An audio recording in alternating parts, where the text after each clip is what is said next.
Hello everyone, welcome to the competitive. आज हम देखेंगे क्लास 8 का ज्योग्राफी बुक का 8 चैप्टर देखेंगे। तो इससे पहले हमने इसका 1 से लेकर 7 चैप्टर तक कंप्लीट कर चुके हैं। तो चलिए शुरू करते हैं। 8 चैप्टर में हम आज देखेंगे ट्रॉपिकल एंड सब ट्रॉपिकल रीजन, जो भी रीजन हैं उनमें कैसे लोग रहते हैं, उनमें क्या क्या मतलब प्लांट लाइफ कैसा है, एनिमल लाइफ कैसा है, इन रीजन का हम देखेंगे। ये एक पिक्चर है जहाँ पर पूरे देश पृथ्वी भर के लोग तरह तरह के जगह में कैसे कैसे लोग रहते हैं उनका एक फ़ोटो है, आप देख लो। चलो फिर शुरू करते हैं। पहले हम शुरू करेंगे ट्रॉपिकल रीजन से। ट्रॉपिकल रीजन में हमारा आता है life in the Amazon basin. Amazon basin में कैसे लाइफ वहाँ पर है देख लेते हैं। The tropical region lies very close to the equator. ये ट्रॉपिकल रीजन कहाँ पर होता है? Lies very close to the equator के बिल्कुल आसपास होता है। जैसे कि इक्वेटर से 10 डिग्री नॉर्थ या फिर 10 डिग्री साउथ तक के होता है इक्वेटोरियल एरिया, राइट। तो इसलिए इसको हम बोलते हैं इक्वेटोरियल रीजन। अमेजन रिवर यहाँ पर फ्लो करता है, right. The place where a river, जहाँ पर एक रिवर फ्लो करता है with another body, another body में अनदर वाटर बॉडी में जाकर मिलता है, उसको हम बोलते हैं रिवर्स माउथ। उसको हम बोलेंगे river mouth. Number of tributaries Amazon river को ज्वाइन करते हैं from the Amazon, form the Amazon basin. Join करके अमेजन बेसिन तैयार करते हैं। तो यहाँ पर फिगर देख लो आप अमेजन बेसिन का, राइट। तो ट्रिब्यूटरीज किसको बोलते हैं? ट्रिब्यूटरीज होता है these are small rivers that join the main river. ये स्मॉल रिवर होते हैं जो मेन रिवर को ज्वाइन करते हैं। The main river along with its tributaries, main river और ट्रिब्यूटरीज मिलके जाकर बनाते हैं river basin. Amazon river basin world का सबसे लार्जेस्ट रिवर बेसिन है। ओके, तो देखते हैं यहाँ का क्लाइमेट कैसा है। यहाँ का क्लाइमेट बिल्कुल ही हॉट एंड वेट क्लाइमेट है। जैसे कि हमने पढ़ा कि इक्वेटोरियल एरिया में है तो ऑब्वियसली यहाँ पर हॉट एंड वेट क्लाइमेट ही होगा थ्रू आउट द ईयर। पूरा साल भर यहाँ पर हॉट क्लाइमेट रहता है। Both day and nights are almost equally hot and humid. दिन में भी और रात में भी हॉट एंड वेट क्लाइमेट यहाँ पे, ह्यूमिड क्लाइमेट यहाँ पे रहता है। It rains almost every day, हर दिन यहाँ पे बारिश होता है। Day temperature are high and humidity is high, but रात को टेम्परेचर थोड़ा डाउन हो जाता है लेकिन ह्यूमिडिटी वैसे ही वैसे का वैसे रहता है।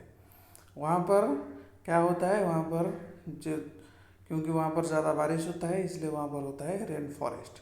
रेन फॉरेस्ट क्या है?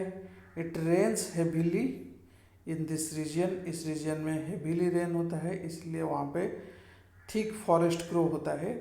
The forest are in fact so thick, इतना थिक होते हैं कि एक रूफ क्रिएटेड हो जाता है उस मतलब लीव्स एंड ब्रांचेस से एक रूफ बना हुआ रहता है, जिससे क्या होता है सनलाइट जाकर ग्राउंड तक नहीं पहुंच पाता है। वहाँ पर रेन फॉरेस्ट में बहुत सारे फोना मतलब प्लांट लाइफ मतलब एनिमल लाइफ, बहुत सारे वेराइटीज़ के एनिमल होते हैं। यहाँ पर देख सकते हो आप। इस तरह से कुछ बर्ड्स देखने को मिलते हैं जो कि देखने में थोड़े अजीब हैं। नॉर्मली हमारे यहाँ ऐसे बर्ड्स देखने को नहीं मिलते हैं। This birds also make loud sounds. ये बहुत ही भयंकर साउंड क्रिएट करते हैं। यहाँ पर मोंकी जैसे एनिमल भी दिखाई देते हैं, क्रोकोडाइल भी दिखाई देते हैं, स्नेक्स भी दिखाई देते हैं, अनाकोंडा भी यहाँ पर देखने को मिलता है, ठीक है। People of the rain forest, rain forest में लोग कैसे रहते हैं? People grow most of their food in small area after cleaning some trees in the forest. Forest में कुछ ट्री क्लीन करने के बाद वहाँ पर रहते हैं। Main haunt and haunt and fish along the river. Man क्या करते हैं, हॉन्ट एनिमल को हॉन्ट करके लाते हैं खाने के लिए, और फिश भी रिवर से पकड़ कर लाते हैं खाने के लिए। वुमेन क्या करते हैं, अपने क्रॉप्स का ख्याल, वहाँ पे जो भी क्रॉप्स वहाँ पे उगाते हैं उसका ध्यान वुमेन रखते हैं। तो वहाँ पे पाइनएप्पल, स्वीट पोटैटो जैसे कुछ क्रॉप्स वहाँ पे होते हैं। Hunting and fishing are uncertain, obviously अगर किसी दिन गए, उनको हंटिंग में और फिशिंग में हाथ में कुछ नहीं लगा तो ऑब्वियसली खाएंगे क्या। वुमेन क्या करते हैं, वहाँ पे कुछ वेजिटेबल्स वगैरह ग्रो करती हैं, इसलिए वो खाकर वो रहते हैं, जिसके हमने अभी बोला पाइनएप्पल, स्वीट पोटैटो वगैरह। They are practice slash and burn agriculture. Slash and burn agriculture क्या होता है, ये क्या करते हैं, कल्टीवेट करने के लिए एक एरिया में जितने भी वहाँ पे पेड़ होते हैं या फिर बुशेस होते हैं, उसको क्लियर करते हैं, काट देते हैं। तो वहाँ पर क्या होता है, वो उसको बाद में फिर आग लगा देते हैं। तो क्या होता है, वहाँ पे सॉइल का जो न्यूट्रिशन होता है उससे वहाँ पे कुछ दिन के लिए वो एग्रीकल्चर करते हैं। जब कुछ सालों बाद वहाँ का सॉइल का न्यूट्रिशन ख़त्म हो जाता है, फिर दूसरे जगह पर जाकर करते हैं। और कुछ दिन वहाँ पे उस जगह को छोड़ दिया तो फिर से वहाँ पे कुछ नए पौधे खड़े हो जाते हैं और वहाँ का न्यूट्रिशन फिर से बढ़ जाता है। वापस वहाँ पर आकर फिर से वहाँ पे एग्रीकल्चर करते हैं। वहाँ पर कैश क्रॉप्स, मतलब जैसे कॉफ़ी मेज वगैरह वहाँ पे भी कल्टीवेट किया जाता है। The rain forest provide a lots of would for houses. बहुत सारा वुड्स भी वहाँ से मिलता है। Life of the people of Amazon basin is slowly changing. Amazon basin में लाइफ लोगों का धीरे धीरे चेंज हो रहा है। पुराने दिनों में क्या होता था, अगर किसी जगह पर जाने के लिए उनको वाटर के मतलब पानी में जाना पड़ता था, लेकिन जब 1907 में अमेजन हाईवे वहाँ पे बनाया गया तो रेन फॉरेस्ट का मतलब बहुत सारा पार्ट्स इजीली एसेसिबल हो गया। एयरक्राफ्ट्स और हेलीकॉप्टर की वजह से भी मतलब बहुत सारे जगह को इजीली हम एक्सेस कर सकते हैं। द डेवलपमेंटल एक्टिविटीज़, जो धीरे धीरे वहाँ पे डेवलपमेंटल एक्टिविटीज़ हो रहा है ग्रेजुअली फॉरेस्ट का क्या हो रहा है, डिस्ट्रक्शन हो रहा है। इस मतलब एस्टिमेट ऐसा किया जा रहा है कि मतलब धीरे धीरे एनुअली रेन फॉरेस्ट डिसअपियर होता जा रहा है। यहाँ पर आप देख सकते हो, उसका एक डायग्राम है, नीचे से लेकर ऊपर तक कैसे पहले बहुत सारे पेड़ होते थे, फिर बाद में घटता गया। ये फिगर आप देख के इमेजिन कर सकते हो कि कैसे कैसे फॉरेस्ट वहाँ से डिसअपियर होता जा रहा है। तो ठीक है, चलो आगे अब शुरू करते हैं। अभी ट्रॉपिकल का ख़त्म हो गया हमारा, सब ट्रॉपिकल का शुरू करते हैं। सब ट्रॉपिकल रीजन में हमारा आता है Ganga Brahmaputra basin. The tributaries of river Ganga and Brahmaputra together forms the Ganga Brahmaputra basin in Indian subcontinent. Tributaries of Ganga and Brahmaputra ये मिलके बनाते हैं गंगा ब्रह्मपुत्र बेसिन। ये होता है इंडियन सब कॉन्टिनेंट में। The basin lies in the sub tropic region. Sub tropic region में ये है between 10 degree north to 30 degree north में ये आता है। The plains of Ganga and the Brahmaputra, the mountains and the foothill of the Himalaya and the Sundarban delta are main features of this basin. ये सब मिलके ही बनाते हैं Ganga Brahmaputra basin. Monsoon bring rain from mid June to mid September. The summer are hot and the winters are cold. तो क्या होता है, the environment plays a dominant role in the distribution of the population environment के ऊपर ही depend करता है। Less number of people obviously रहेंगे माउंटेन एरिया पे। गंगा ब्रह्मपुत्र की माउंटेन एरियाज में जो है वहाँ पर लेस नंबर ऑफ पीपल रहते हैं। The plain provides most, plain बहुत सुइटेबल लैंड प्रोवाइड करता है ह्यूमन का रहने के लिए। और वहाँ का सॉइल भी फर्टाइल होता है एग्रीकल्चर के लिए, वहाँ पे फ्लैटलैंड मिल जाता है, तो इसीलिए वहाँ पे पॉपुलेशन बहुत ज़्यादा होता है।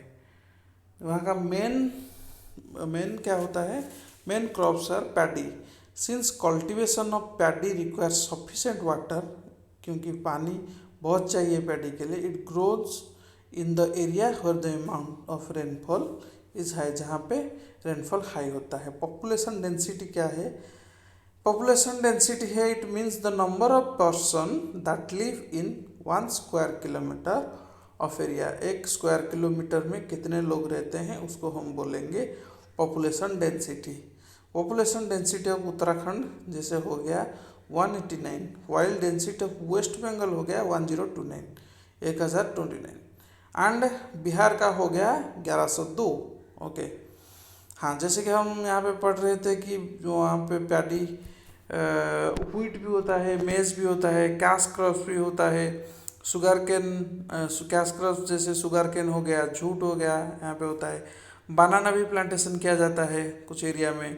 वेस्ट बंगाल आसाम में टी भी वहाँ पे किया जाता है, टी प्लांटेशन। सिल्क किया जाता है बिहार और आसाम में, ठीक है।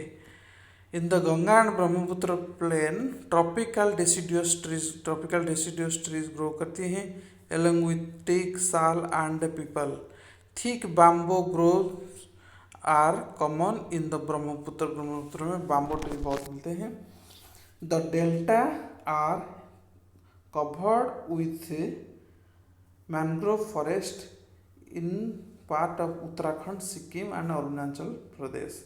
यहाँ पे ज़्यादा पाइन डेकोर जैसे टी मिलते हैं। यहाँ पर आप फिगर देख लो, पैडी कल्टीवेशन कैसे किया जाता है, और टी कल्टीवेशन भी, टी प्लांटेशन भी देख लो आसाम में। ओके चलो फिर नेक्स्ट पार्ट देख लें। There is a variety of wildlife भी यहाँ पे गंगा ब्रह्मपुत्र बेसिन में देखने को मिलता है, जैसे कि एलिफेंट, टाइगर, डियर, मंकी हो गया, ये सब तो कॉमन चीज़ है। वहाँ पे 1 हॉर्न राइनोसर भी देखने को मिलता है ब्रह्मपुत्र प्लेन पे। In the delta area Bengal tiger देखने को मिलता है, क्रोकोडाइल्स देखने को मिलता है। एक्वाटिक लाइफ में जैसे बहुत सारे, मतलब वहाँ का जो लेक और बे ऑफ बंगाल सी है, वहाँ पर बहुत सारे फिशेस भी वगैरह देखने को मिलते हैं। कॉमन फिशेस वहाँ पे रोहू हो गया, काटला हो गया, हिल्सा हो गया, ये सब फिश भी देखने को मिलता है। वहाँ पर आप देख लो 1 हॉर्न राइनोसर, क्रोकोडाइल। फिर क्या हुआ, फिर द गंगा ब्रह्मपुत्र प्लेन्स हाज सर्वाइवल बिग टाउन्स, वहाँ पे बड़े बड़े शहर भी गंगा ब्रह्मपुत्र के तट पे देखने को मिलते हैं। Cities like Allahabad, Kanpur, Varanasi, Lucknow, Patna, Kolkata. ये सब सिटी 10 लाख के, मतलब इंडिविजुअली 10-10 लाख से ऊपर वहाँ का पॉपुलेशन है, क्योंकि ये गंगा और ब्रह्मपुत्र के रिवर बैंक पर ये सारे सिटीज़ होते हैं गंगा ब्रह्मपुत्र बेसिन के पास। The waste water from this towns, waste water जो भी डिस्चार्ज होता है ये जाकर इस रिवर को पोल्यूशन करता है। ऑल द 4, यहाँ पर जो चारों तरह के, मतलब रोडवे हो, रेलवे हो गया, एयरवेज हो गया, वाटरवेज हो गया, चारों तरह के ट्रांसपोर्टेशन यहाँ पर डेवलप्ड है। In the plain area roadways and railway transport people from one place to another, एक जगह से दूसरी जगह जाते हैं। The waterways in an effective means of transport particularly along the river. Waterways भी वहाँ पे बहुत इफेक्टिव है। Kolkata is one of the important port on river Hooghly. River Hooghly में एक इम्पोर्टेंट पोर्ट है। The plain are also a large number of airport, plain area में large number of airport भी है। टूरिज़्म के लिए ये जगह बहुत ही इम्पोर्टेंट बेसिन है, जैसे कि ताजमहल हो गया ऑन यमुना के तट पर आगरा पे, इलाहाबाद में हो गया on the confluence of river of Ganga and Yamuna, Buddhist stupas in Uttar Pradesh and Bihar, Assam with Kaziranga and Manas with wild life sanctuary भी यहाँ पे हो गया। Arunachal Pradesh with distinct tribal culture, Arunachal Pradesh में डिस्टिंक्ट ट्राइबल कल्चर भी हो गया, इसलिए यहाँ इस बेसिन में बहुत सारे टूरिज्म प्लेसेस है। तो यहाँ पर ख़त्म होता है हमारा 8th चैप्टर। अगले पार्ट में हम देखेंगे 9th चैप्टर। तब तक के लिए पढ़ते रहो।